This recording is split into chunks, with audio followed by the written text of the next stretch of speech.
కాంగ్రెస్ ప్రభుత్వ హయాంలో రాష్ట్రంలో ఉండాల్సిన కంపెనీలు పక్క రాష్ట్రాలకు తరలిపోతున్నాయని కేటీఆర్ విమర్శించారు. బీఆర్ఎస్ ఎమ్మెల్యే వ్యాఖ్యలకు మంత్రి శ్రీధర్ బాబు కౌంటర్ ఇచ్చారు. ఇంకా ఎన్నికల కోడ్ నడుస్తుంటే కేటీఆర్ వ్యాఖ్యలు సరికావన్నారు.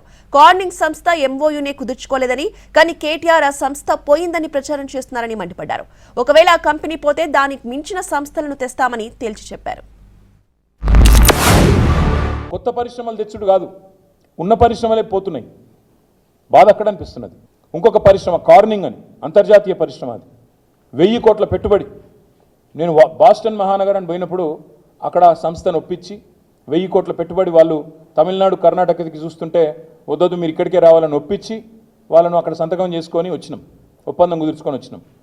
ఈ ప్రభుత్వం వచ్చింది, ఆయనతో మళ్ళీ ఆ పరిశ్రమ తమిళనాడుకి వెళ్ళిపోయింది. ఏదైనా మంచి ఆలోచనలు ఉంటే దాన్ని ముందుకు తీసుకెళ్తామనే ఒక కాన్ఫిడెన్స్, ఒక నమ్మకాన్ని కలిగించే ప్రయత్నంలో ముందుకు సాగుతా ఉన్న తరుణంలో 40,000 కోట్లు వచ్చినాయి. మరి వారి హయాంలో 20,000 కోట్ల వరకు వచ్చినాయి. కంపారిజన్ చేస్తలేం, you don't want to compare.